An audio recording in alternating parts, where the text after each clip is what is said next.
Hello students. आज हम हिंदी व्याकरण लेके आए हैं। आज हम बहुत ही सरल ढंग से हिंदी व्याकरण में आपको समझाएंगे। संज्ञा चैप्टर का नाम है संज्ञा। अब आप कहेंगे संज्ञा क्या है? संज्ञा क्या है? आज हम संसार में जो कुछ भी देखते हैं और उन सबको देखकर हमारे मन में जो भाव आते हैं उन सब का कोई ना कोई नाम अवश्य होता है। इन नामों के द्वारा हम विभिन्न व्यक्तियों, प्राणियों, वस्तुओं अथवा भाव को पहचानते हैं।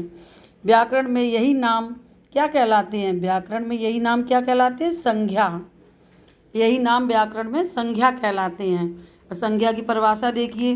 किसी प्राणी, वस्तु, स्थान या भाव के नाम का बोध कराने वाले शब्दों को संज्ञा कहते हैं।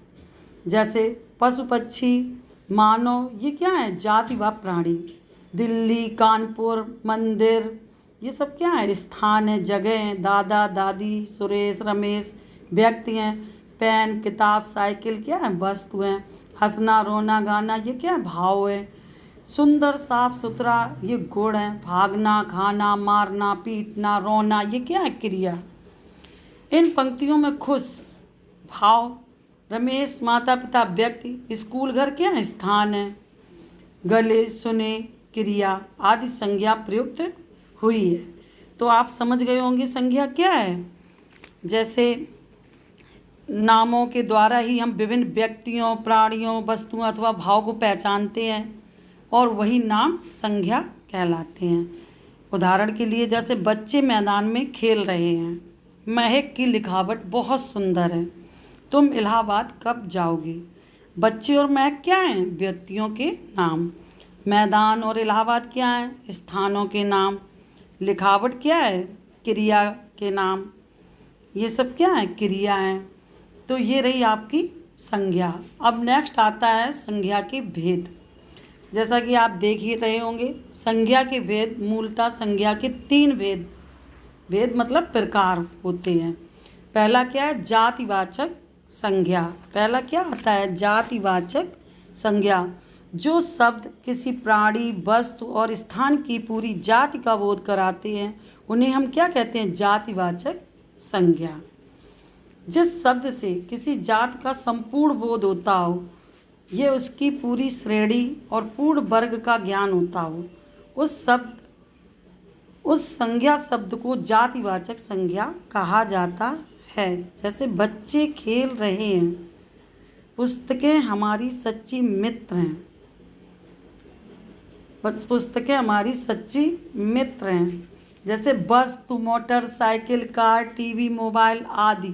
स्थान, पहाड़, तालाब, गांव, मंदिर आदि। प्राणी, लड़का, लड़की, घोड़ा, शेर आदि। ये क्या है? जातिवाचक संज्ञा। ये सब क्या है? जातिवाचक संज्ञा। क्योंकि ये एक ही प्रकार के प्राणियों, वस्तुओं और स्थानों का बोध करा रहे हैं। ये सभी जातिवाचक संज्ञाएं। जैसे बालक, अध्यापक, वकील, डॉक्टर, पशु, पर्वत, इमारत, अस्पताल आदि कुछ अन्य जातिवाचक संज्ञाएं हैं। दूसरा आता है भाववाचक संज्ञा। अब भाववाचक संज्ञा क्या है?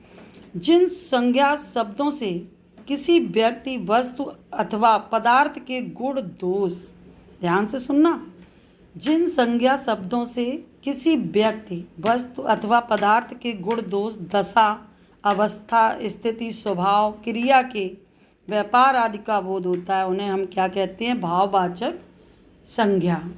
उन्हें हम कहते हैं भाववाचक संज्ञा। जैसे वर्षा होते ही चारों ओर हरियाली छा गई। ताजमहल के सौंदर्य ने सबके मन को मोह लिया। महात्मा गांधी अहिंसा के पुजारी थे। अब इसमें क्या था? व्यक्ति तथा स्थान के गुण, दोष, स्वभाव अथवा अवस्था के बारे में ये सब बता रहे हैं। ये सभी क्या हैं? भाववाचक संज्ञाएं।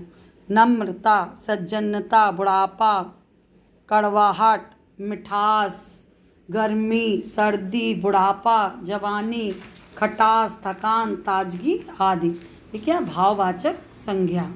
इसकी परिभाषा क्या है? जिस शब्द से किसी वस्तु, पदार्थ या प्राणी की दशा, उसकी स्थिति और भाव का पता चलता है, उसे हम भाववाचक संज्ञा शब्द कहते हैं। तीसरा आपका आता है व्यक्तिवाचक संज्ञा। जिस संज्ञा शब्द से किसी विशेष स्थान, विशेष वस्तु और विशेष व्यक्ति के नाम का पता चलता है, उस संज्ञा शब्द को व्यक्तिवाचक संज्ञा शब्द कहते हैं। अर्थात जिस संज्ञा शब्द से किसी खास व्यक्ति, वस्तु व स्थान का पता चले जो कि अपने आप में विशिष्ट, यानी कि अपने जैसे एकमात्र हो, उन शब्दों को ही व्यक्तिवाचक संज्ञा शब्द कहा जाता है। किसी विशेष व्यक्ति, वस्तु अथवा स्थान के नाम को व्यक्तिवाचक संज्ञा कहते हैं। जैसे प्रेमचंद महान कथाकार थे। दिल्ली हमारे देश की राजधानी है। कामायनी जयशंकर प्रसाद की कृति है। अब उपयुक्त वाक्यों में क्या है? किसी न किसी विशेष व्यक्ति, स्थान अथवा वस्तु के बारे में बता रहे हैं, इसलिए ये सब क्या है? व्यक्तिवाचक संज्ञाएं हैं। ये सब क्या है? व्यक्तिवाचक संज्ञाएं। जैसे भारत, दिल्ली, गोवा, अमेरिका, अमृतसर आदि। व्यक्ति महात्मा गांधी, भगत सिंह, सचिन तेंदुलकर, कल्पना चावला आदि। वस्तु रामायण, महाभारत, ऋग्वेद, रामचरितमानस आदि। नेक्स्ट आपका आता है समुदायवाचक या समूहवाचक संज्ञा। समुदायवाचक या समूहवाचक संज्ञा, ये क्या है इसकी परिभाषा? जो शब्द किसी विशिष्ट या एक ही वस्तुओं के समूह या एक ही वर्ग व जाति के समूह को दर्शाता है, वह शब्द समुदायवाचक या समूहवाचक संज्ञा कहलाता है।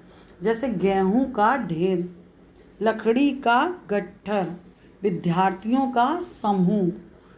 यहाँ देखिए, यहाँ ढेर, गट्ठर और समूह शब्द किसी न किसी व्यक्ति व वस्तु के समूह व जाति को दर्शा रहे हैं। समूह व जाति को, एक ही वर्ग के समूह व जाति को दर्शा रहे हैं। अतः ये शब्द समुदायवाचक या समूहवाचक संज्ञा शब्द हैं। जैसे सेना, सभा, इंसान, पुस्तक, झुंड आदि। इसके बाद आपका आता है द्रव्यवाचक संज्ञा। जो शब्द किसी पदार्थ, धातु और द्रव्य को दर्शाते हैं, उन्हें हम क्या कहते हैं? उन शब्दों को द्रव्यवाचक संज्ञा शब्द कहा जाता है। जैसे गेहूँ, तेल, पानी, दूध, दही, लोहा, तावा, सोना, आटा, दाल आदि। ये सब क्या है? द्रव्यवाचक संज्ञा शब्द। क्यों? क्योंकि ये किसी पदार्थ, धातु, द्रव्य को दर्शा रहे हैं। इनको हम कहते हैं द्रव्यवाचक संज्ञा शब्द। ये रहा आपका आज का चैप्टर। नेक्स्ट फिर मिलते हैं कि नई वीडियो के साथ फिर मिलते हैं। Okay, good bye.